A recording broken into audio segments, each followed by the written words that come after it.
Você ama Jesus, mas não consegue avançar e se sente estagnado. O problema pode ser a forma com que você tem caminhado. Veja, todos nós, no fundo, ansiamos por crescer espiritualmente, mas muitos cristãos lutam para estabelecer uma rotina. Não conseguem priorizar aquilo que realmente importa, não conseguem permanecer firmes no que começam. Toda segunda-feira prometem a si mesmo que vai ser diferente, prometem para si e para Deus, mas infelizmente não conseguem cumprir.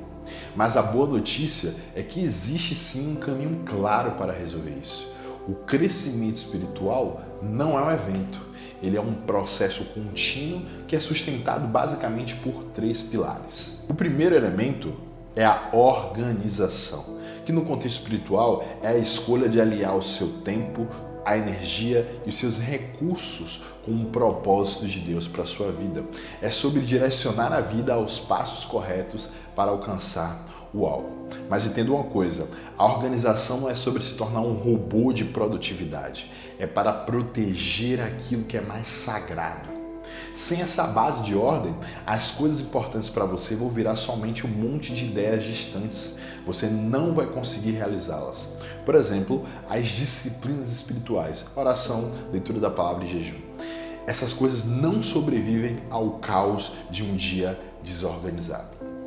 Elas precisam de um como, onde e quando. Se você não organiza o seu tempo, a sua energia e os recursos, você está dizendo que crescer espiritualmente em intimidade e santidade em Deus não é importante para você. Porque se fosse, teria um lugar reservado e protegido no seu dia, na sua agenda.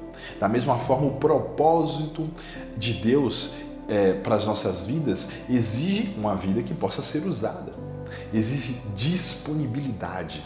Quando você se organiza, você está dizendo para Deus: Senhor, a minha vida está pronta para ser dirigida por Ti. A organização cria um ambiente para o segundo elemento do crescimento espiritual, a disciplina. A disciplina é a escolha de cumprir aquilo que foi organizado, independente do seu estado de espírito, independente da sua vontade momentânea, independente das circunstâncias ao seu redor. Agora veja, a capacidade de dizer não é fundamental para ser disciplinado. A disciplina não é apenas dizer sim para Deus, mas é também dizer não para centenas de outras coisas que podem estar disputando o nosso propósito. Dizer não para 15 minutos de sono extra, dizer não para a notificação do celular, dizer não para tantas outras distrações e estímulos que nós recebemos do mundo o tempo inteiro. O seu sim para o crescimento tem força quando o seu não também está constituído, absolutamente constituído. Em Gálatas 5:23, a Bíblia diz assim: mas o fruto do Espírito é o domínio próprio.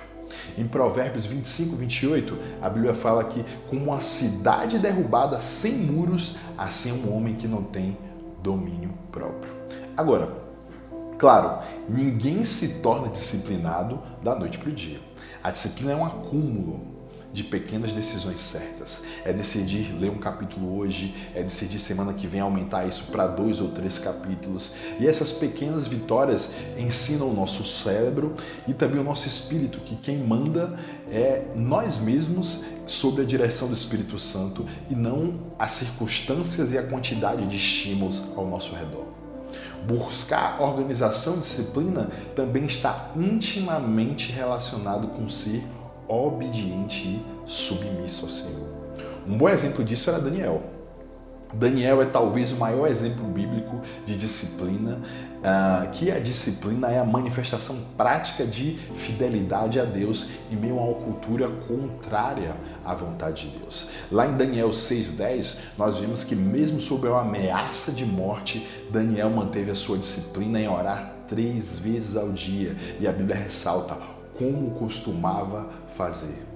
Sua fidelidade não era um surto emocional, era uma disciplina estabelecida. Então, a organização cria o plano e as condições necessárias. A disciplina seria a ação de caminhar sobre esse plano sem deixar ser desviado pelos estímulos e pelas distrações, pelas propostas ao redor.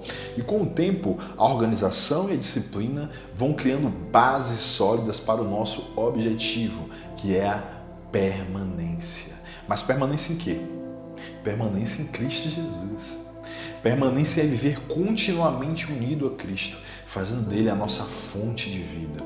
Não significa que nós nunca vamos falhar, significa que nós não vamos abandonar a Cristo e aos seus mandamentos. Em João 15:4, a Bíblia diz assim: permaneçam em mim, aqui é o próprio Jesus falando, e permanecerei em vocês. Nenhum ramo pode dar fruto por si mesmo se não permanecerem na videira. Vocês também não podem dar frutos se não permanecerem em mim. Então, o alvo da vida cristã não é simplesmente construir hábitos melhores ou se desenvolver do ponto de vista pessoal. Isso tudo é importante.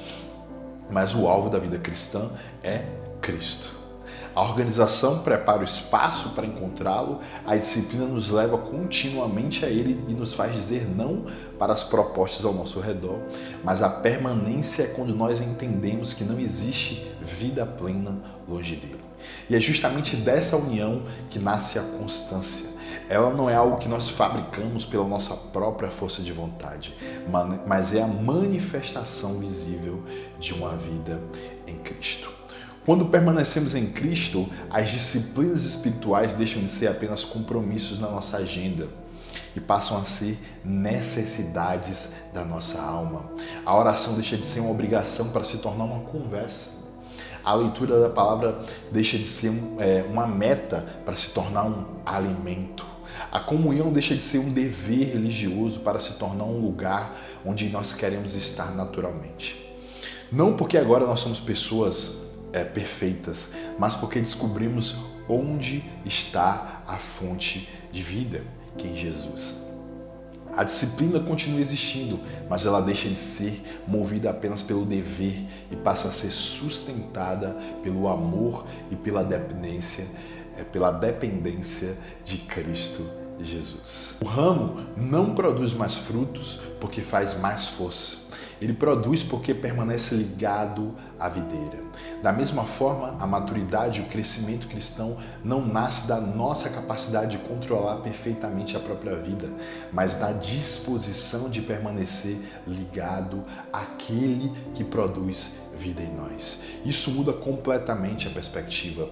Deixamos de dizer, eu preciso de toda maneira conseguir aquilo, e passamos a dizer, Cristo é suficiente para me sustentar, para que eu realize as coisas segundo a sua vontade. A nossa confiança deixa de estar na intensidade do nosso esforço e passa a descansar na fidelidade da videira que não deixa de alimentar os seus ramos. Quem permanece ainda tropeça, ainda enfrenta dias difíceis, ainda luta contra a carne, mas não abandona a videira. E por isso a vida cristã deixa de ser um ciclo interminável de entusiasmo, fracasso e recomeço. Ela se torna uma caminhada, algo contínuo. Você não precisa começar uma nova vida espiritual toda semana.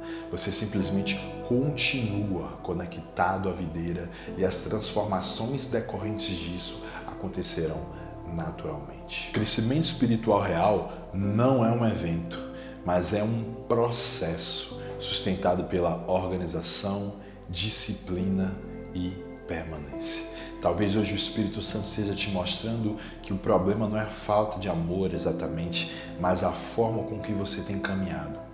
Você ama Jesus, mas leva uma vida desorganizada, que começa cheia de entusiasmo, mas não permanece. Faz promessas em momentos de emoção e abandona na rotina. Hoje é dia de arrependimento.